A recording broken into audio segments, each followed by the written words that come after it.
Assalamu алейкум, жалпы Кыргызстандык мекендештер, ассаламу алейкум, багбандар жамааты, саламатсыздарбы? Кутмандуу күнүңүздөр менен туугандар. Бүгүнкү күнгө 11 январь биз Бишкектебиз. Бишкекте ушул Байдыйкан айыл чарбаны колдоо борборунун кеңсесинде түз эфир жасап атабыз туугандар. Мына азыр саат 11:04 болуп тур. Азыр биз деген ушул 1 саат эфир кылайлы. Мына бош убактыбызды текке кетирбестен мына ушул силердин багманчылык боюнча силерге ушундай бир аз болсо да консультация берип 1 саат убакыт бул деген туугандар миллиондогон мына биздин кыргызстандыктарга эмне пайдасы тие турган кылып пайдаланайлы.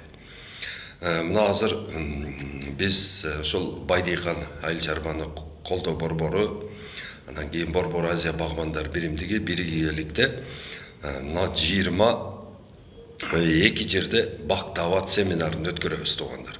Мына азыр эң биринчи 15 январда Лейлек районунда башталат. Лейлек районунун бардык багбандарын туугандар район администрациясынын жыйындар залына же болбосо клубда деп атышат. Скорее всего клубда болот. Клубка чакырабыз. Түз клубка келе бериңиздер. Айыл тетиги эмеге район администрацияга барбай, лейлектиктер түз ушул клубка бара бериңиздер. Анан 16 январда Баткен облусунун тургундары силер обул администрациясынын жыйындар залына келиңиздер. Ошол жерде жылуу жумшак сонун семинарга катышып кетесиздер. 17-синде ошол Кадамжай районунун тургундары, Кадамжайлыктар мерказга чейин бардыңыздар туугандар, силерне Кадамжай шаарындагы район администрацияга келиңиздер. Сабак силерде ошол районда болот. Анан Кызыл Кыялыктар мерказдан баштап биягы Кум майдан, нар жагы Чобай, Кара Жыгач, Өлө Алыш, Үч Коргон бардыңыздар туугандар. Мына Кербен, өдө жагы мына то тараптагы туугандар бардыңыздар. Силер 18-inde saat 9'da. Мына төм оюндуктар дагы келгиле. Себеби дегенде төм оюнда болбой турган болуп калды. Төм оюнга графигибиз туура келбей калып өткөрбөйбүз. Себеби дегенде 2 saat, 3 saat сүйлөйбүз. Ал жерде элдин баары чарчап калат, анан кечке мал барып дагы бир жерде семинар өткөрүш туугандар физически өтө оор болот экен. Ошого төм оюндан бир 30-40 киши келесиңер, бардыңыздарды Кызыл Кыяга 2 saat, 3 saatка келип кетиңиздер туугандар. Анан мына ушул Ош облусунун тургундары 22-си Нокат, 23-ü Араван, 24-ü Кара Суу, 25-и Өзгөн, 26-сы Кара Суу, анан 29-у шаардын өзүндө Ошто болот. Обул администрациясынын артында чоң жыйындар залы бар. Ош жерге келиңиздер туугандар. Бардыңыздарды ош жерге күтөбүз. Жалалабадтыктар, Жалалабад шаары, анан Сузак району 30 январда прямо ошол обул администрацияга келе бересиздер. Ошол жерде болот. Обул администрацияда болот. Анан 31-и Базар Коргон, 1 февралда болсо Нокенде, түштөн кийин Шамалды Сайда, 2 февралда Аксы, 3 февраль Алабука, 5-inde Токтогулда болот туугандар. Токтогулга келесиздер. Анан ошол Талас облусунда Кара Бура, Бакаята, Манас району, Талас району бир жерде болот. Талас шаарында обул администрациянын жыйындар залында бак отургузуу семинары болот. Бардыңыздарды ошол жерге чакырабыз. Анан мына ошол Панфилов, Жайыл, Беловоз, Сокулук бир жерде өткөрөбүз, Беловодскийде болот. А бул жагы болсо Аламүдүн, Ысык Ата, Чүй, Кемин болсо Ысык Атада болот. Так, югом Ысык Көлдө, Караколдо болот. То есть северим Караколдо болот, а югом болсо Чолпон Атада болот. Анан Нарындын өзүндө болот туугандар. 12 февралда бардык багбандарды ошол жерге чакырабыз туугандар. Эми болсо 15'inde болот. Жеңишбек 15'inde ел менен келе бергиле, ел менен залдын бардыгын анан мектеп директорлоруна айткыла бүтүрүүчү класстар менен кошо келсин. Бүтүрүүчү класстар менен кошо келсе, ошол жерде эмне биз деген ошолордун бардык жигиттерди, балдарды агрономия бул деген жөн эле убакыт өткөрүү эмес, агрономия бул эмне Кыргызстандын келечегиндеги эң маанилүү кесип экенин түшүндүрүп беребиз туугандар. Так, эми суроолорго жооп берели. Ошто кайсы жерде болот? Ошто обл администрациясынын жыйындар залында артында болот. Ассаламу алейкум. Пайдалып келе турган кандай бак отургузабыз? Чүйгө, Байтик айылы тарабында малина, эжа малина, карагат, крыжовник отургулган, анан клубника жакшы болот силерге. Так. Эмне болот? Бактабат болот. Жаза бергиле суроолорду. Так, сиз Алайга келип кетпейсизби дейт. Алайга чогулгула, 12-синен кийин барып келейин Алайга. Эмне болгон канал? Бак өстүрүү каналы туугандар. Бак өстүрүү каналы. Суроолор болсо бере бергиле. Колдон келишинче, акылыбыздын жетишинче жооп бере беребиз туугандар. Анан менин ушул ММ личкама кирсеңиздер туугандар, дагы жүктөлбөгөн дагы бир 100дөй видео калды. Бир 2 күндө аларды да жүктөп коёмун.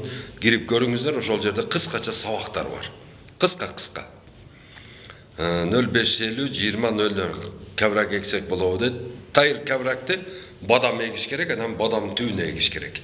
Ошондо тез жетилет. 2 жыл тез жетилет. Алайга култуна эксе болобу, балаган кылып эксе болот. Фундук кандай болот? Ысык көлгө жакшы болот фундук. Сонун болот ысык көлгө. Фундуктун погодасы ысык көлдө, чүйдө, таласта, нарында. Чолпон Атада кайсы жерде болот, кайсы район администрацияда болот, Чолпон Атада. Онунда болот, онунда Чолпон Атадан күтөбүз бардыңыздарды. Чолпон Атанын өзүндө болот. Мына түптөн берке эмесине Чолпон Атага жакынкы айылдар, Григорьевка, да кайсы айылдар бар эле, ошолордун бардыгы Чолпон Атага келиңиздер. Чолпон Атада бактабат болот туугандар. Таласка фасоль жакшы болбой калды, кандай кылып мол түшүм алсак болот? Туугандар, фасольду токтоткула. Фасольдун ордуна туугандар алма эгип койгула. Алма 1 гектарга эгип койсоңуздар, 2-нчи жылы түшүнгө кирет, 3-нчү жылы көбөйөт, 4-нчү жылы көбөйөт. Ар бир гектардан болбол дегенде $10.000 киреше аласыңар. Алма эгип койгула. Жок дегенде $10.000. Атак $50.000 киреше бар. Галавал деген алманы эгип койгула дагы. Мына ушул августтун башынан баштап туруп, тетиги Таразды, бияк болсо Актау, тетиги Түркистан бардыгын алма менен обеспечить бересиздер. Жүзүм чүйгө Карабалтага то тарабы кайсы сорт дейт. Туугандар, то тарапка жүзүм экпеңиздер, чүй көчөсүнөн ылдый жакка эгиш керек. Збыт бар фундука дейт. Збыт бар туугандар. Алмага рухсат бербейт да 2018-жылы рухсат берилген. Общий Кыргызстан боюнча бак отургузууга рухсат берилген. Бул деген силердин эмеңердин, акимиңердин, район администрациядагы иштегендердин, айыл башчылардын бул деген эмне дурковать этип атышат. Андай болуш керек эмес туугандар. Ушу общий Кыргызстанга үлүш жерге, кайрак жерлерге бак отургузууга рухсат берилген. Аспы алмазакка заказ алма кокон гилес канча берсек болот, каракол дейт. Азыр бериңиздер туугандар 0778 94 05 05. Ким уккан болсо жазып койгула номерди. Ушуга заказ бересиңер. Руслан агроном консультант. Баткен Разаков районда эмне эксе болот, бадам эксе болот, анжир эксе болот, гилес эксеңиздер болот. Анан өрүк, кургай турган өрүк, анан эрте үзүп сата турган өрүк. Эрте пышар. Так, Жаллабатка качан келесиздер? Жаллабатка 30 январда Жаллабаттын өзүндө болот. Бактабат, келиңиздер Жаллабатка. Саламатсызбы? Алейкум ассалам. Кайрак эккенге рухсат барбы? Бар туугандар. Фундук чүйгө эксе болобу? Рахмат, болот. Беде эксе болобу? Беде экпеңиздер туугандар. Бедеден пайда жок. Беде 1 гектар бедеге 1 ат тойбойт да. 1 гектар жерден жок дегенде 50 тонна алма аласыңар. 50 центтен сатсаңыздар $25.000 акча болот. $5.000 туугандар атыңызга уже мындай гранулированный даяр жем сатып алып берип койсоңуздар, ошону жеп жата берет туугандар. чөп бардык аралаш болот. Байке Кочкорго карагат десем болобу, кайсы сортун тисел дегенсиңер. Ошол Нарын областу, анан кийин мына ошол көлдүн суук жактары, Чоңалай, Чаткал, Алайку, силер только тисел деген сортун эгишиңер керек. Түшүнүңүздөрбү? Лейлекке 15 январда барабыз, лейлектиктер. То тарапка Кайсыл алманын турун сунуштайбыз дейт. То тарапка Red Chief, Golden Delicious, Granny Smith. Ошол 3 алма укмуш болот. Анан бул 3 алма топ десяткада турат. По продаваемости. Первый десяткада ушул 3 турат. Муну сатсаңыз да жакшы болот. Анан өзү дагы көркөм, сулуу болот. Анан кийин багында жегенде дагы эстетикалык багындай эмени, эмоцияны көп берет да. Сап-сары болот Golden Delicious. Red Chief болсо кып-кызыл болот, мындай. Кара кочкул кызыл болот. Granny Smith болсо ток көк болот, мындай. Жашыл көк болот да. Өтө сонун алмалар. Ушуларды эгиңиздер. Рахмат. Ысыкөлгө жүзүм өсүчү сорт барбы дейт. Бар туугандар. Сокулук тарабына келес отургузсак курап калып жатат. Кандай караш керек? Регина Кордия ексеңиздер кургабайт. Түшүнүңүздөрбү силер? Просто ысык жактын көчөтү, түштүктүн көчөтү түндүккө түшпөйт. Ошону билбей эле отургуза бересиңер да. Баткендики, Өзбекстандыкы, Тажикстандыкы, Оштуку вообще түшпөйт силерге. Түшүнүңөрбү? Силер деген же местный көчөт алып эгишиңер керек, же болбосо ошол Бурса. Biz алып келип атабыз го Бурса деген шаардан. Бурса деген шаар климаты ысык көлдүкүндөй эле да, один к одному. Тоосунда кар турат постоянно. И мелүүн. Ошон үчүн ал көчөттөр көлгө дагы жакшы болуп атат, таласка дагы, чүйгө дагы, бардык жерге жакшы болгон себеби ошодон. Фундук эксе болобу, таласка болот. Кандай алма эксе болот дейт. Каякка КК салмасызбы, таласкачы дейт. Таласка 6 февралда барабыз. Каракулча району Октябрь айына кайсыл алма жакшы ажаке дейт. Октябрь закон адвокат немеден өткөндөн кийин баягы Каракулча деп туруп вывеска турат го, көпүрөктөн өткөндөн кийин ал жака уже Red Chief, Golden Delicious, Granny Smith. Ага чейин болсо Кочкор, Калпак, ал жерге галабалы отургузасыз. Рахмат. Ассаламу алейкум, Абдулла аке. Баткенге Фуджи алма болбойт. Фуджи ысыкты жаман көрөт. Баткенге галабал, анан пинкилейди. Эки алма мощный чөт. Алма гиласке чилдеси койсо болбойт. Майда тамырларын үчтү коет. Салам алейкум, Абдулла аке. Баткенге Фуджи болбойт. Салам алейкум, бараке. Топ биргектер үлүшкө карасуу эмне килешели болот. Анжир экилесилер. Анжир карасууга анжир өтө сонун болот туугандар. Байке патологдо грабилди, карает жеп жатат, эмне дарлайбыз. Фасмин менен улап көрдүк, болбоду дейт. Ал жерге туугандар энтомофаг коебуз. Златоглазка деген көзү чоң-чоң, куйругу немеси, канаты чоң бир эме бар го, светке келе берет, лампочкага. Вот ошону киргизсеңиздер, ошол караетти кулап жүрүп, ошонун жумурткасын жеп жок кылат. Анан популяциясы түгөнүп калат. Ака азыр келести путаса болобу Казылкыяда дейт. Так, погода кандай болуп атат? +5, түндөсү -10дон түшпөйт абы, онда болот. Эгерде түшүп аткан болсо -10до, онда болбойт. Туяны кай жактан алса болот? Туя көп туугандар. Алла разы болсун. Салам алейкум, Абдулла аке. Чүйдөн алманы бутай берсек болобу? Жок, болбойт. Алма менен беде аралаш эгисе кандай болуп калат дейт. Улан алманы жок, немени, алманы беденин курту, бедеге келген зыянкечтер алманы жейт да. Сен тетигинин немени полностью бедени бузуп туруп анан эгишиң керек. Курма көлдө түндүк тарабында өспөйт. Бадам гүлдөп калды. Кар жаап койсо суу уруп кетеби? Обязательно уруп кетет. Элмурат быйыл бадам түшүм албайт дем. Ысык, анан шамалдуу жерге эмне эксек болот дейт. Гүл каерде жериңер? Сливан черешняга уласа болобу дейт. Уласа болот. Черешняны сливан черешняга уласа болот, эгерде баягынын немеси тамыр өзүнүн специальный подвой болсо, медамилан деген бир эме бар. Ошондой болот. Бирок улаштын кереги жок. Таяр көчөт алып эккенге эч нерсе жетпейт да. Алабока карагат жүзүм эксе болобу, кандай сорт эгилет?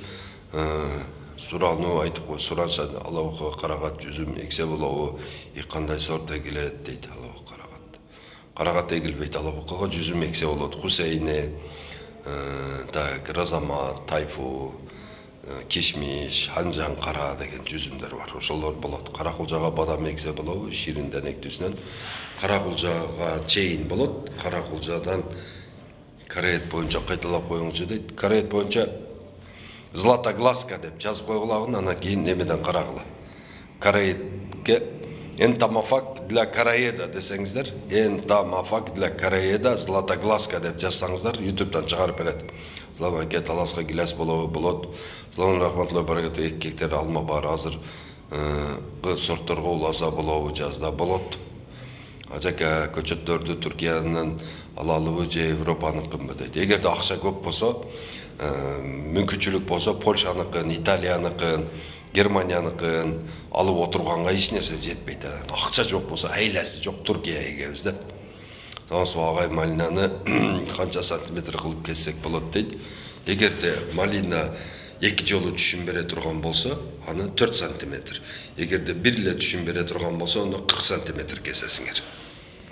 Тутамейке деп коет аны. Бир түшүм бере турганда. Баткенде өрүк гүлдөп калды деген чынбы я дейт. Бадам гүлдөп атат. Өрүк неме баягындай бүчүр чыгартыр да. Гүл бүчүр. Assalamu alaikum, 10 жылдык алмаларды асын чапса жумшарта болобу дейт. Сөзсүз жумшартыш керек. Орсо Руслан лам болот деген не 5 2 жыл болду Фуджи деген алманы дейт. Тугандар Фуджи немеге үстүнө эме бака эме тартасыңар баягындай. Өзү 1200 метр деңиз деңгээлинен жогору жакка отургуш керек да Фуджини. Assalamu alaikum. Күн туайына фундук егиш керек көчөт барбы дейт. Бар тугандар жазда келет, жаткалга кандай алма жакшы дейт. Жаткалга тугандар карагат жакшы, алма эмес. Карагаттан өткөн жакшы нерсе жок жаткалга. Суроолор жазып эле, лайктан басып отургула. Кийинки суроолор келгиче. Сизди флаг почему не поменяли дейт. Денег нету. Тамара алайга кандай алма эксе болот дейт. Алайга Red Chief Golden Delicious Granny Smith. Мен суроомо жооп бербей койдуңуз дейт. Кайра жазып коюңуз. Сиздин сурооңуз келбеди. Блокко түшкөн сөздөр менен жазып коюпсуз да.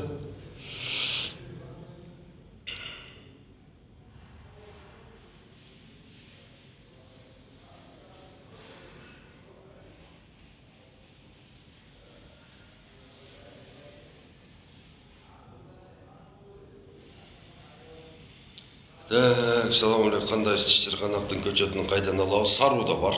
Саруда, Жетегүз району Саруда. Ошол жерден аласыздар.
Өрүктүн данегин тиксе болобу сөзсүз кыйыштырыш керек дейт. Өрүктүн данегин эккенден кийин кыйыштырасыңар. Ага да 5-6 жыл өтүп кетет. Онан көрөктү даяр көчөт алган жакшы болот. Даяр көчөткө эч нерсе жетпейт.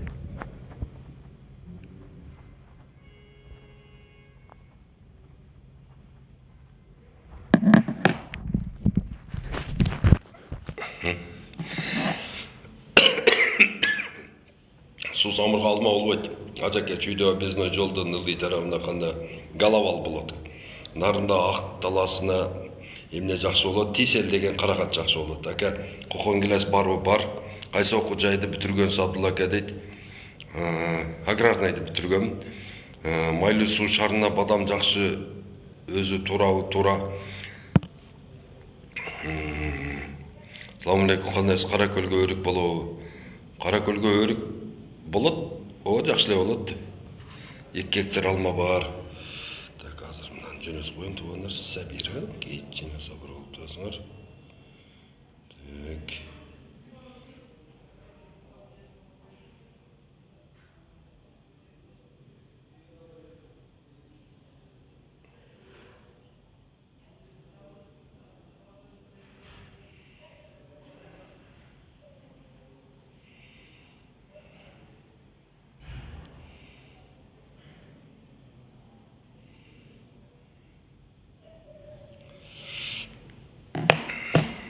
Балчы шарына эмне эксе болот? Каракат, көчөт сатасызбы? Ооба, көчөт бар. Бактөөлөт деген. Сен Нурдөөлөт болсоң, бизден Бактөөлөт деген фирмада сатылат. Коңгилес валовойуна канча сом? Туугандар 400 сомдон. 400 сомдон. Хурма эксем курап калып жатат, Бишкекте турам дейт. Хурма болбойт. Бишкекке жооп бербей койдуңуз дагы дейт. Суроону алмаштыргыла, башка сөздөр менен орусча жазгылагын. Өзүбүздүн желек солун көрүнөт, мээримдүү дейт.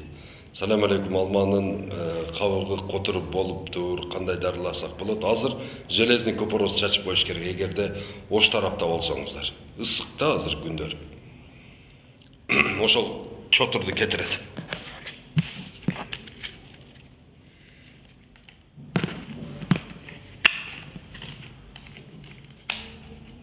Жазар эле суроо. Шашылбай жооп беребиз. Өзгөн Чынбайга болобу койгон келес, сонун болот Чынбайга. Салам Чычырканак, бизде Алайда сайдын боюндагы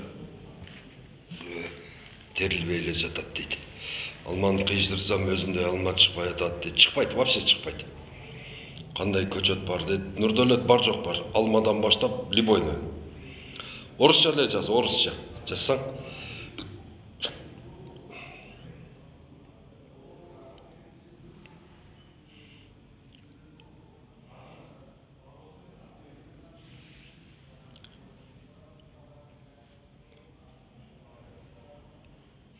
Жазында үшүктөн сакташ үчүн эмне дары чачсак болот алма өрүктөргө дейт. Түтөткө кылыш керек. Башка жолу жок. 1,5 гектар канча кетет көчөт килес дейт. 1000 кетет. Вот канчадан байке номериңиз кандай? 0550 20 0007. Саламу алейкум, Абдулла, чаткала карагат десек кандай сорт? Тисел. Тисел деген карагат. Карагатка спрос мынандай, Мурат, эртеге Ташкенттин жолу ачылса, вообще сонун болот. Настроение жок байке дейт. Настроение бар. Просто суу котуп алыптыр. Кашлей. Чуть-чуть кашлей.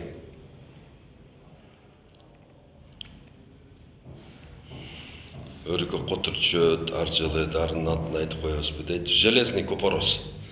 Железный купорос менен 10 литр сууга 500 грамм железный купорос салып аралаштырып чачасыңар. Жаздындасы болсо 500 грамм медный купоросту 10 литр сууга чабыштырып аралаштырып оны чачасыңар. Бадамды канча градустан өйдө эгиш керек дейт. Бадам 28ден өйдө болгону жакшы болот. Ошондо пышат бадам. Ага чейинки пышпай калат да. И дамы начар болуп калат. Майлуулугу чыкпайт. Акылбек каретке дарысы болот. Көбүрөөк алсасы көчөт түш бересизби гиласты 1000 штуктен. Туугандар, оптум $4, розница $5. Битип 5% кылып селитрамиячныйды чачат деп уктум, эле туура эмеспи ушундон сакташ үчүн. Жок, ону мен уга элекмин. Мен дагы өзүмүн карифейлеримден сурап көрөйүнчү. Үшүккө эмне жакшы деп, карашо. Найкылга ишенсе болобу дейт. Билбейм туугандар, мен Найкл менен иштешпедим да. Бизги суперфосфат, биогумус, анан раса органик деген. Ошол менен иштешебиз. Раса органик, чистый органика. Биогумус чистый органика. Суперфосфат полуорганика.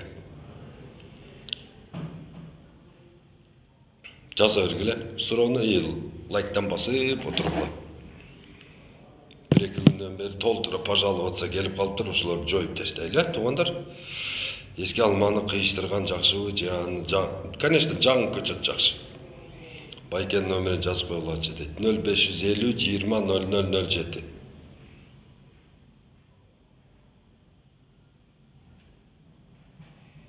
Anar көчөт барбы, ширин алар бар. 0550 20 0007. Ага жерде кум бар боло береби гилеске дейт. Бирге бир казып, тереңдеген бир казып, топуракты алып чыгып, мүмкүн болса кара топурак салып, биогумус аралаштырып эксең жакшы болот. Саламу алейкум рахматуллахи баракатух. Ва алейкум ассалам рахматуллахи баракатух.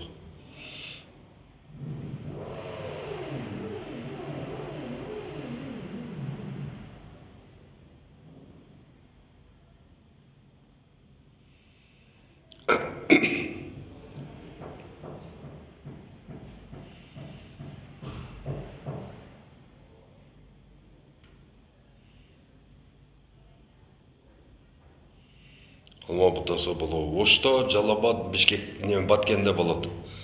Таласта манасыр өнчүсүмдөр жакшы салып, мышарда эле жарылып калып жатат дейт.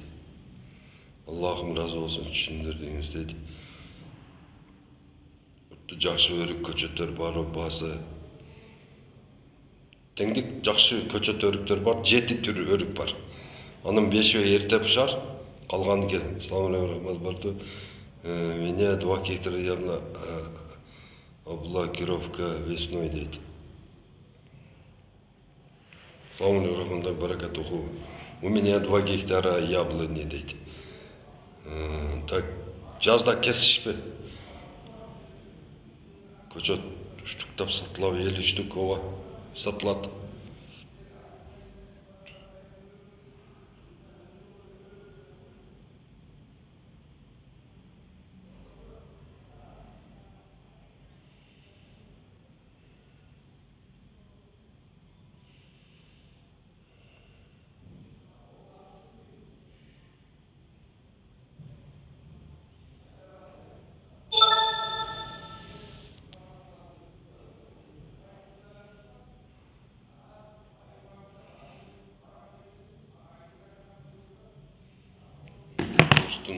Кайсы жеринде? Отсадырда.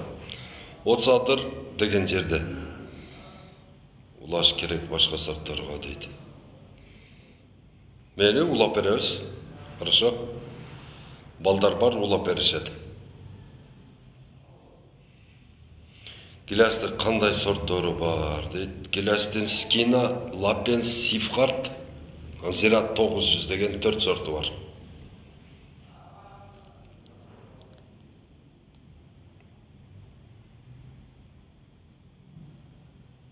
Нөл 550 20 0007.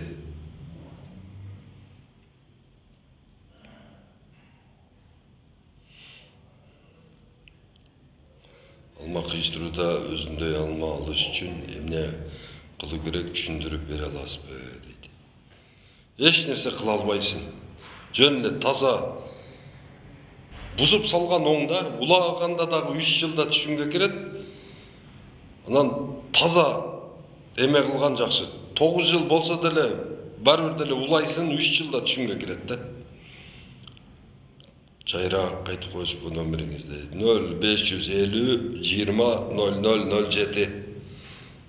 Баткен кайсы сорт жакшы? Скина, Лапен, Сифхарт, Зират 900. Şu 4 жакшы.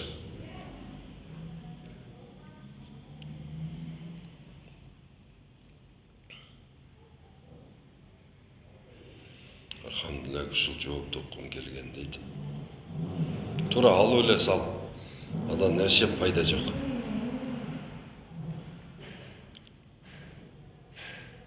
Приживаться этпей калса, улаган жериңен.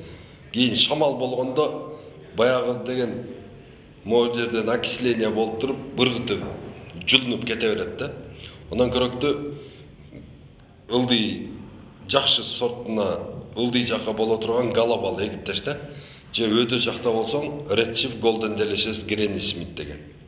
Сеники кайсы сорт эле? Каерде эле алма бак?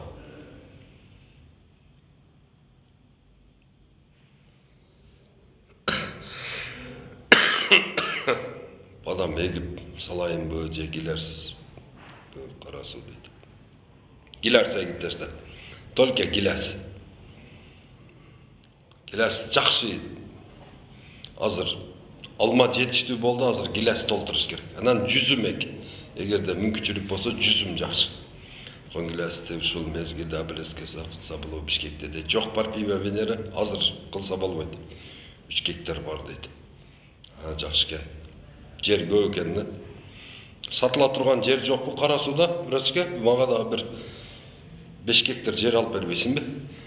Рахмат элге жардам бергенсизге де тарактардын кабыгы жарылып атса кантип дарылаш керек Ысык-Көлдө. Бул да карает да. Карает эмени жеп таштайт. Баягыны. Ошон үчүн жарыла берет. Караетти дарылагыла.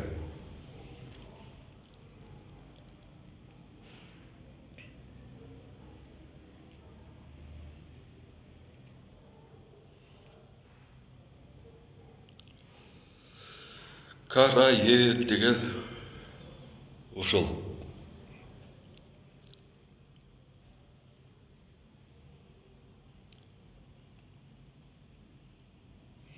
Жүзүмдүн көчөсү сиздерден алсак болобу, канчадан данасы? Жүзүмдүн данасы $2 бар, $3 анан $10 бар.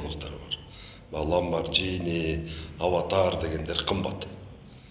Беркилери арзан эле. Хусейни, Тайфу, Рзамат, Дамский пальчик, Бычий глаз, Анжан кара, Кишмиш дегендер арзан эле, $2-3. Жүзүмдүн көчөттөн бизден алсаңыздар болот.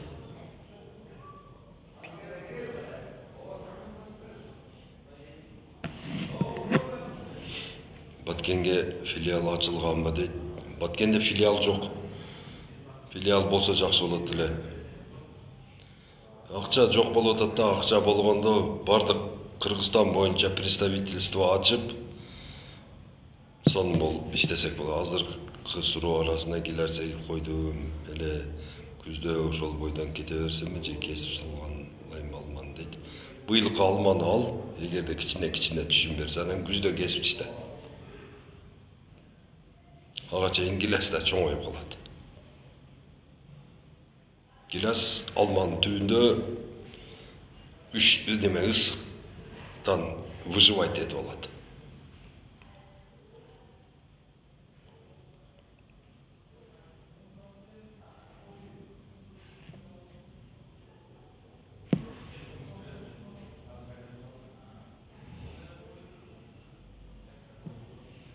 Жаза бергиле.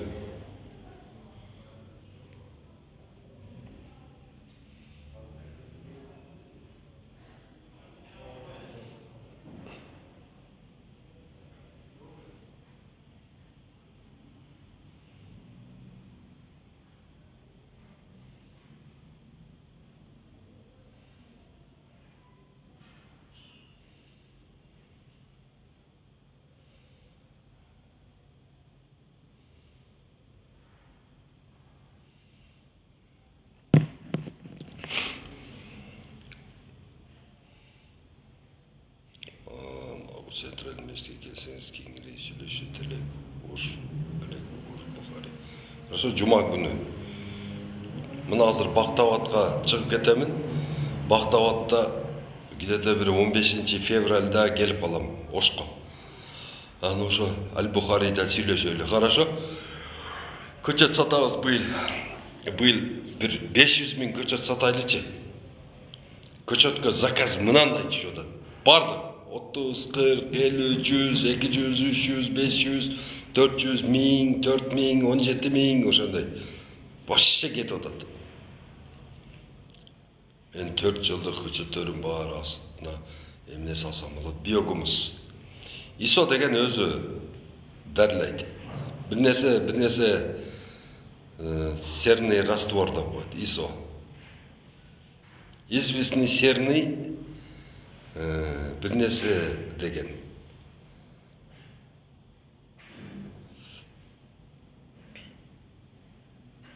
Быйыл Куда кааласа көчөткө эме көп. Аябай заказ көп. Элдин бардыгы уже сапаттуу көчөткө өтөбүз деп. Анан кийин мына министерстводон немеден правительстводан приказ чыкты.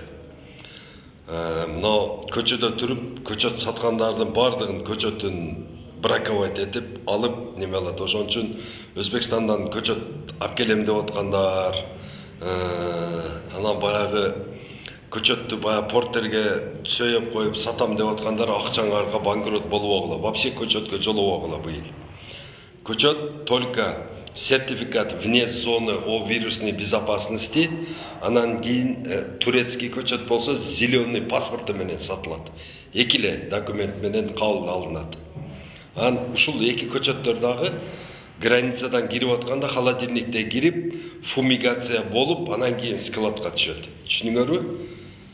Баягындай өзүн башымча баягындай ар жерге туруп алып, анан көчөт сатам дегендердин бардыгына вообще чоң штраф салынат экен. Түшүнүңөрбү? Ошон үчүн көчөткө вообще жолобой огула. Көчөт ким сатып, көчөт менен бизнес кылам десе, туугандар, ошол бизге жолуккула, мен прямой ошол итальянский, голландский, германский, польский, турецкий күчтүү көчөтканалар менен тааныштырамын. Хорошо? Ошолор менен тааныштырып, биздер ошак менен иштеңиздер. Анан мынанты баягы алма урукту сээп таштап, анан ол чоңойсо, анан болсо казып алып туруп, анан базарга алып чыгып, күнгө кактап сатканды токтоткула. 0550 20 0007 биздин номерибиз. 0550 20 0007. О жапайда, жапай көчөт жапай да. Эч кандай мөмө бербейт. 7 жыл күтсөң, бир калааты бир мындай көрүмсүз бир алма берип коет. 10 жыл күтсөң, мындай гиластарды берип коет. Кичинекей. Жаңгак бадамын күтсөң, ошо неме.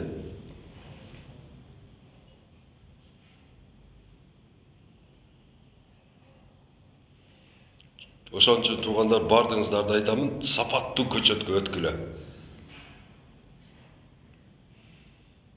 Индараманы январь-февраль ичи берип алышың керек да. Мына февралда жер жумшаганда берсең, ошондо так.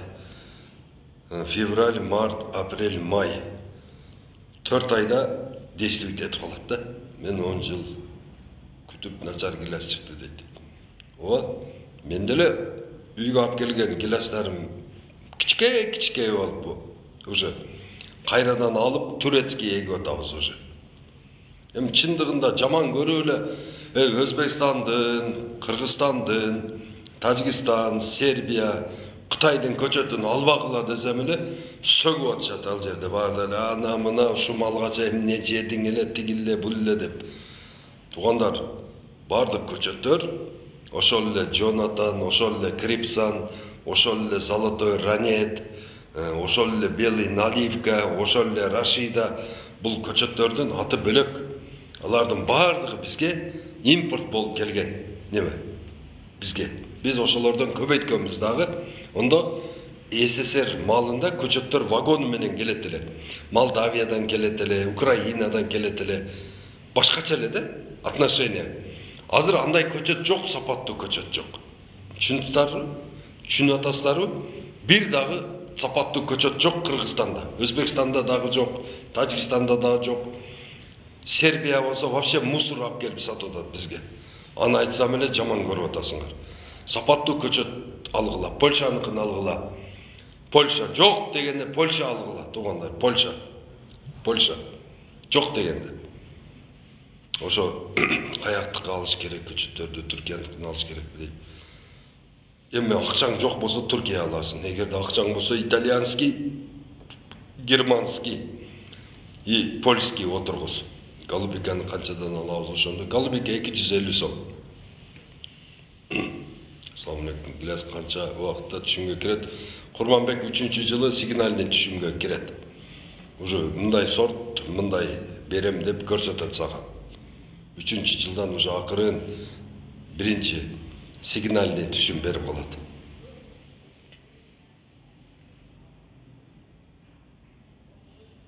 Бизде азыр уникалдуу шанс турат Кыргызстандын бардыгына бак кылып ала турган. siz özünüz көчөт чыгарасызбы, жаз келсе сатқа чыгарасыз, кайсы жерде. Туугандар, биз бир көчөт чыгара албайбыз. Биздин көчөттөрдүн бардыгы Польша менен Түркиядан келет. Өзүбүз акча жок болуп да Нуралы. 10 миллион доллар стандартный бир жакшы көчөтканага акча керек экен да. Азыр саат 2-де Дом правительства встречам бар. Куда кааласа ушул немени только питомникти көтөрүп атам. Питомник болсо элдерге 1 доллардан көчөт берсек, элдер өздөрү эге берет эле да. Канча сом Италия гилас көчөттөрү дейт. 9 евро, 10 евро. Sizde barбы голубика дейт. Голубика bizde жок. Голубика көлгө келет. Польшадан. Ананьевага келет. Ранний өрүктөр бар, ова бар. Бриция бар, Рубиста, Вандеркот, Микадо и Магадор деген 5 сорту бар. Бардыгы майда пышып бүтөт. Май ичип, полностью бышып, базарга кирип кетет. Уже дыйканчылыгыңар бүтөт. Ошон үчүн Өзбекстанга чектеш жерлер бардыгы ушул өрүктү отургузуш керек. Хотя бы үйүнө 30-тан 40-тан отургузуп алыш керек да, дасмия болот. 40 өрүктөн 30 килограммдан эме алганда 1 тонна 200 сатса, 350 сомдон берсе, почти 400 000 сом акча болот да. 400 000 сом менен булар күзгө спокойный жетип аласыңар да. Түшүнүңөрбү? Дасмия деп коет буну. Ошол эмеге жетиш үчүн. Дасмияң барбы дейт го, кичине пулуң барбы, жашаганы возможностуң барбы дегендей дасмия болот да.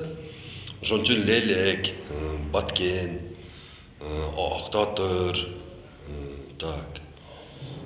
Мына ошол көлдүн тегереги, ошо ноокаттыктар, границага жакын аравандыктар, Сузактык, Базар Коргондук, Алабука 1-май, силер ушул эрте быша турган өрүгө отургузгула. Агай мен окендан болом, жүзүм эксем болобу, болсо кайсы сорту болот дейт. Нурали азыр эң жакшы жүзүмдөр туганым баягындай без пафоса. Мындай кылып мактанбай турган сорттору бар. Баягы дайыма жесе болот, обыденный жөнөкөй адамдарга дагы доступный. Бул деген Ак Хүсен деген, Хусейн деген жүзүм. Ошону эгишиң керек. Анан кишмиш эгишиң керек. Рызамат, тайфу мынандай болот. Өрүк акчасы кандай дейт? 4 доллардан. Карабалтага гилес болот. Регина Корди, ассаламу алейкум, алейкум ассалам. Жерди казып мандарин эксе пайда болобу өзбектерди туурап дейт. Чүмөк эме чынын айтсам бул мартышкин труд да. Жөн эле казып, пазып, ондай мындай кылып. Мандарин керек болсо чисто оригинал мандарин сатып алып жей беребиз. Сен бадам эгип кой, онун керекти же фундук эгип кой. 5 долларга мандарин алып жей бересиң. Укмуш мындай неме кылыштын кереги жок да. Жөнөкөй болгон жакшы. Салам алейкум, кандайсыз Канат байке? Жакшы.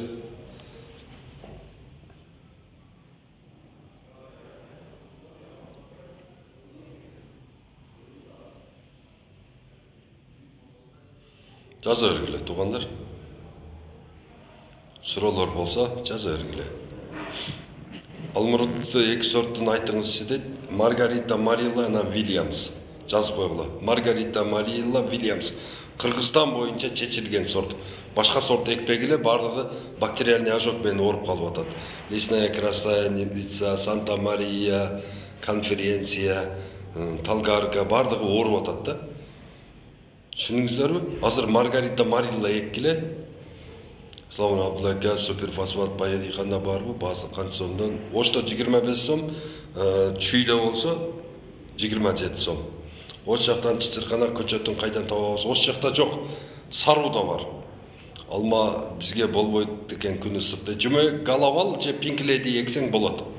Бишкекке анжир, анар алып келбектик болобу дейт, болбойт. Алма көчөттүн түгүн экскаватор менен чукуп отургусак болот да. Мухаммед азыр экскаваторлар бош. 100 сомдон казып атат тешикти. 12 000 сомго, 120 000 сомго 1200 тешик казып койсоң болот. 1 гектарга алма эгем десең. 2-ге 4 кылып каздыра бер алмага. Алмурутка би алма 2-ге 4, калгандары бардыгы 3-ге 5. Жаңгак эгем десең 4-ге 8. Маргарита Марилла Вильямс дедіңіз бе? Ооба, Маргарита Марилла Вильямс. Ассаламу алейкум, қандайсыз? Ака Сузақтың ақтысына қандай сорт жақшы алма гилас ексем құрап қалды дейді. Ассаламу алейкум, қандайсыз? Ака Сузақтың ачысына қандай көчет жақшы алма дейді. Көчеттер бар, алмадағы, гиластағы бар, анжирдағы бар, ачыға. Бақатерек 3-4 жылдан көчірсек болауы дейді. Бақатеректі туғандар түйменен алып іштәгілі. Бақатерек керек емес. Bir терек, bir қаражығач, мәжірімтал, түт, зараң, орыс терек, Қытай терек. Бұл бір өсілі 1 гектар жерге зиян кеш чачып тұралады. 1 гектар жерде зиян кешменен обеспечить етеді. Misal үшін сізде мұндай терек тұрады. Бұл қоңшыныңызды дағы обеспечить етесіз. Нарқысын, 10 үй бияққа, 10 үй бұл жаққа, 10 үй бұл жаққа, 10 үй бұл жаққа. Полностью ошол сіздің терегіңіз зиян кешменен обеспечить етіп тұрады. Зиян кештер не? Бұл караед, светоед, парша, анан кейін баяғы неме, совка, шулардың бардығы менен обеспечить етіп тұрады. Ошон үчүн терек, бака терек, кимде тал болсо алгыла. Ол немеге баяғы қоңшыларға зұлым қылбағыла туғандар. Түшүндүңүздөр бу? Кыяматта жооп бересиңер. Ошол силердин эгип, силер кылган немеден, иштен башка қоңшыларыңарга зыян тийсе, силер жоопкерчилик тартасыздар. Рахмат, бенден лайк, рахмат. Туғандар лайкты басқылап, подписканы ургула. Алма қанша жылда мөмеге кирет дейді. Алма 2-ші жылы уже сигнальный түшүм болады, 3-ші жылы жақшы беріп қалады. Поликарлик алмалар. Жаза өргілі. Заказды бере өргілі. Заказ бере тұрған мал келді.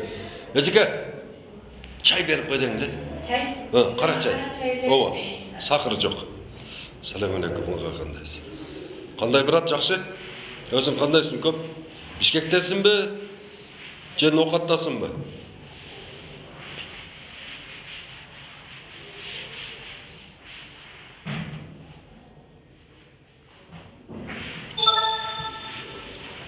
Жүзім көчет қачан ексен болады деп жазда егеміз жүзім көчетті. Ошо қоңшылар зұлым қылатта, теректерді қийбай, қаттырақ айнан оқатта келгенде дейді. Айтамыз, Құда қаласа, мисте бадам бар ғой дейді. Бадамдағы мисте дағы бар, $4. Салынан баққа терек зиян дедіспе, мен ұқпай қалдым айды. Баққа терек зиян кеч чачат. Ай, мен алмаларым 8 жылдық болып мөме бербейді. Датқо дейді. 8 жыл мөме бербеген алма уже ол баяғындай. Егерде бірін екін алып атқан болса, бір дағы алмасы жоқ болса, значит бұлар не? Баяғы еркек шаққа уланып қалғанда, жиравике. Егерде алма беріп, аз алып атқан болса, онда жақшы бұтағыла, я опылитель қойғыла. Хамда Қызылқиядағы дейді. Қызылқияға 18-інде үкам бір яқшы бір неме қылшы, жүзім, анар, ондай мұндағын ақшасын беремін. Чайханада аш жейбіз, о жерге ап кегін үкам. Мәлі 18 күнкіге тәйірленген. Мақылы, бияқтан Бишкектен қонақтар барады. Бишкектен қонақтар барады. Ошолорға бір жақшы неме қылып қойлы, меймангерчілігі, жүзім, соның жүзім болсын. Анан кейін өзіміздің алма, чауайдың алмасынан, мәлі, соның алма, алмұрут, өзімізді, только өзіміздікін. Ассаламу алейкум, қандай ексек қандай болады дейді. Ассаламу алейкум, қандайсыздар, клубнике ексек қандай болады. Клубнике Тоқтоғұлдан бер жағына болады, Чоңалайға болады, Чатқалға болады клубника, Алайқуға болады. Так, Айдаркенге болады, Андараққа болады, и Қарабұлаққа болады, Исфананың жанында. Қалған жерге болады, болмайды. Кесіш керек 8 болса деді. О, кесіш керек. Жестко кесіш керек, сіз қаяқтасыз дейді. Мен Бишкектемін азыр, Бишкекте.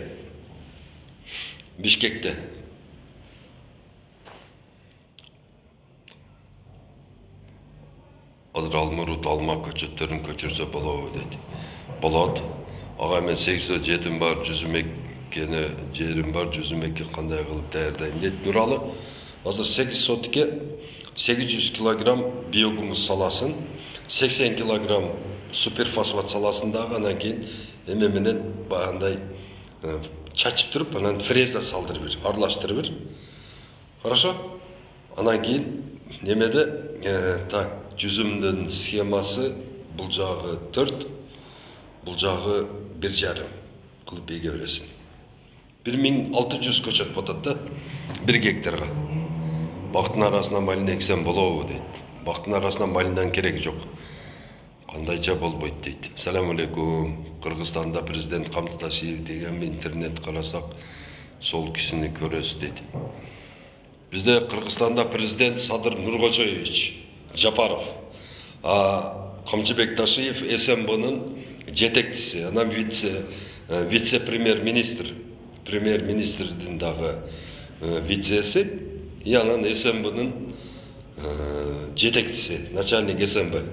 Ошон үчүн Камчыбек Ташиев азыр криминал менен, коррупция менен, контрабанда менен аябай каттуу күрөшүп атат.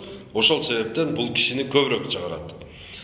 Бул деген ички саясатты алып барып атат, Садыр Нуркожоевич тышкы саясатты алып барып атат. Ошон үчүн естественно ошол көп мындай элдерге мындай неме кылып объявление берген жакта Камчыбек Ташиевдин чыгышына туура келип атат.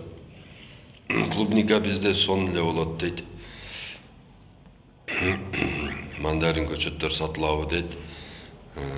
Агай азыр Павлония дарак жакшыбы дейт. Рахмат ка. Чоң рахмат. Азыр ага Павлония дарак жакшыбы эксекче. Максатов Замир Павлония дарактан пайдасы калбады. Онан көрөктө ошо Павлониянын ордуна эгерде эме кыла турган болсоң, пайда алам деп атсаң, анда онун ордуна слива эгип кой. Bir Pavloniyanın ордуна 10 слива эгип койсоң болот да. Түшүндүңбү? Мисалы үчүн сливага 15 квадрат жер керек болсо, а Павлонияга 150 квадрат жерди талап кылат да Павлония. Түшүндүңбү? Чоңойгондон кийин. Слива эгип сал. Экөөң тең атып өлтүрүш керек дейт. Атып көр, аракет кыл. Не кылат экен? Нокатка качан келесиз, алмаларымды бир көрүп бересиз дейт. Туугандар, Нокатка барганда алма көргөнү барбайбыз, барабыз, сабак өтөбүз. Эгерде менин агрономдорум бош болуп калган болсо түштөн кийин, бирок платный услуга билесиңер да? Ошол сүйлөшөбүз, келгиле эмеге. Күн жакшы тийбей, тескей бетке алма, алмурут черешне эксе болобу дейт. Күн жакшы тийбей, тескей бет боло турган болсо, туугандар, менин жеке оюм баягында кеч пыша турган алма отургузуш керек да, ошол пышырат. Түшүндүңөрбү? Анан кар эрте түшүп калбайбы, ошону да билиш керек. Каерде адресиңиздер? Полукарлык гилясты канчага канча эгет дейт. Полукарлык гилясты 3-кө 5 эгилет, сабасызбы, өсүп турган алча, алкор, алманы башка орунга кайсы убакта азыр көчүрөт, Орозгүл, азыр моменти азыр. Январдан өткөндөн кийин уже немеси ойгонуп калат, тамыры. Чүй ысыкатага объездной жакка гиляс кандай болот? Болсо кененирээк маалымат берип коюңузчу дейт. Чүй ысыката объездной жакка Регина Кордия деген сорту жакшы эле болот. Эксеңиз болот ошол жакка. Бирок менин жеке оюм ал жакка слива эгиш керек да. Себебинде гиляс сууктан корко берет да. Неме болсо слива коркпойт. Суугунан дагы, ысыгынан дагы коркпойт.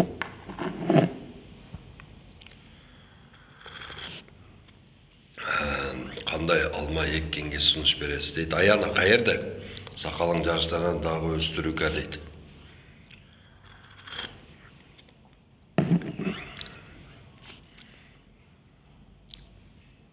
Жақсы білімді азамат екенсіз, зор денсаулық тілеймін. Қазақстан салем. Рахмат, Қазақстан бір туғандар, бауырларым. Салем сілерге дағы.